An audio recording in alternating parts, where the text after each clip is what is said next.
You only take $250 for a deposit and you're cash flow poor? You don't say.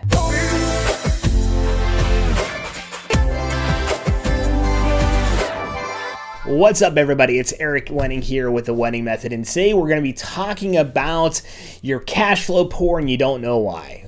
Well, it's probably because you're taking a deposit of just $100 or $200 or $300 and that's it. From DJ, photo booth, photography, videography, whatever wedding service that you kind of have, if you're taking a small deposit retainer fee, you're setting yourself up for failure in business, and it's not a very smart move. Some people will argue the fact of like, oh, I don't like to ask my clients to pay so much money. I only take $200 for a deposit, even though my services are like $2,000. At the end of the night, they can pay me the rest of the $1,800. Let's go over a couple things. Your business is not going to be able to thrive and grow if you don't have any cash flow, right? Or you're just going to keep on lending and borrowing money from other sources to make your business grow. The common rule of thumb is 50%.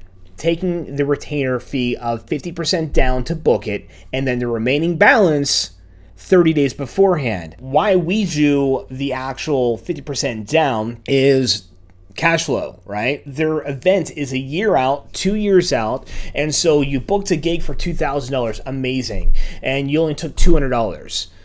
What's that going to do for your bills right now?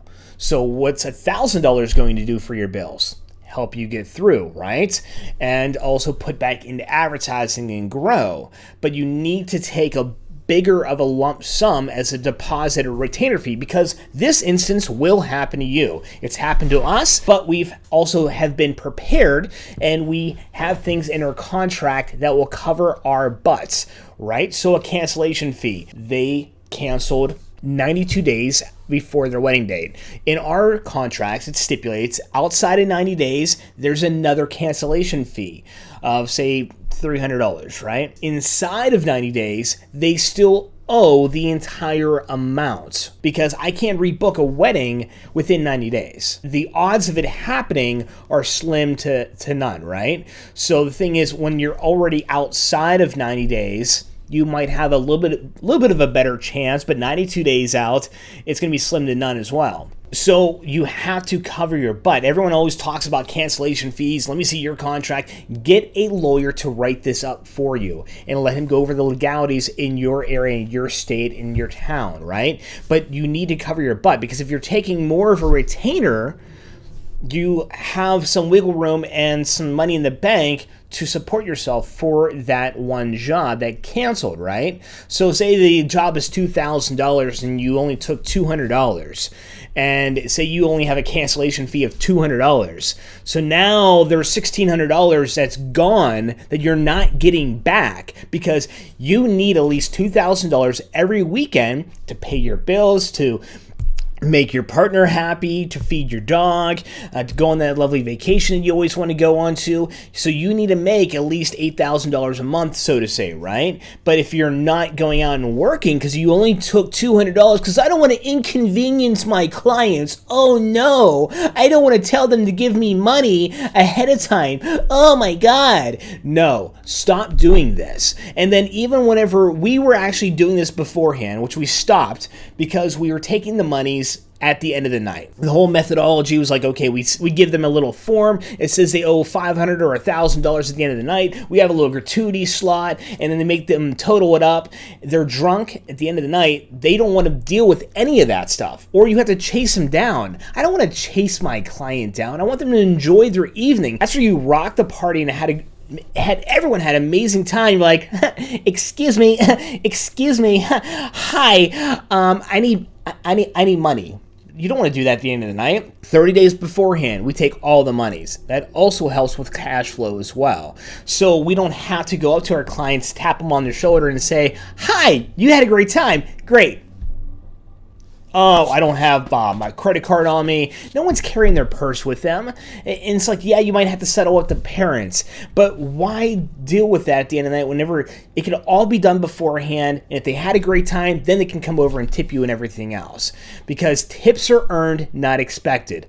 I'll repeat that again. Tips are earned, not expected. If you're a multi-op, this is another scenario where it could be sticky, so you have your employees going out there and collecting all the money and bringing it back, and then it's just lost in translation. So what happens if your employee gets robbed or your employee loses it or something like that? Then who's on the hook for it? So you're taking that middle person out of the equation and you're dealing directly with the client as you should with a multi-op, and leaving your employees just doing their job. Their job is DJs.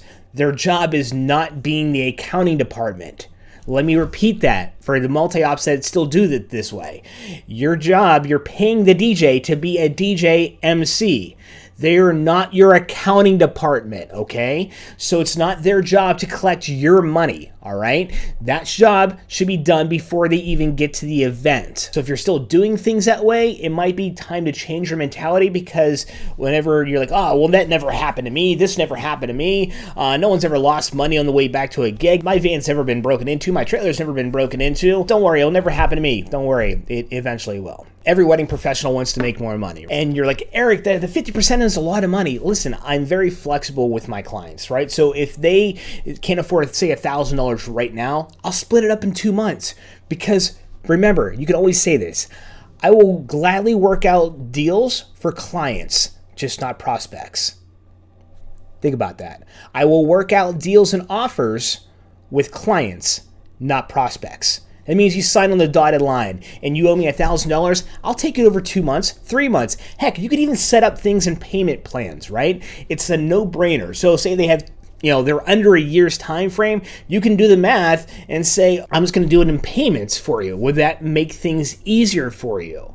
And guess what? Then there's generating cash flow every single month. There's different ways to bring in the money from your client without just being a stickler saying, oh, well, you know what? We're only going to take $200 right now, and then we'll take it all later on, because $1,800, say if your event's $2,000 or more, is a lot to swallow right before the wedding. So, but if they're taking smaller amounts out every single month, it's easier to swallow. Or once again, whenever you're getting married, you might have get a loan, or you have your parents paying for the majority of it, right? So right in the very beginning, that's when everyone has the most money, because when you're at the end of the actual wedding and getting closer to the wedding, people are broke, all right? Let's face it. You're broke because you just dropped $30,000 on this wedding. You're like, oh, I need another $1,800 to pay this damn DJ, or this photo booth, or the photographer, or the videographer. Crap.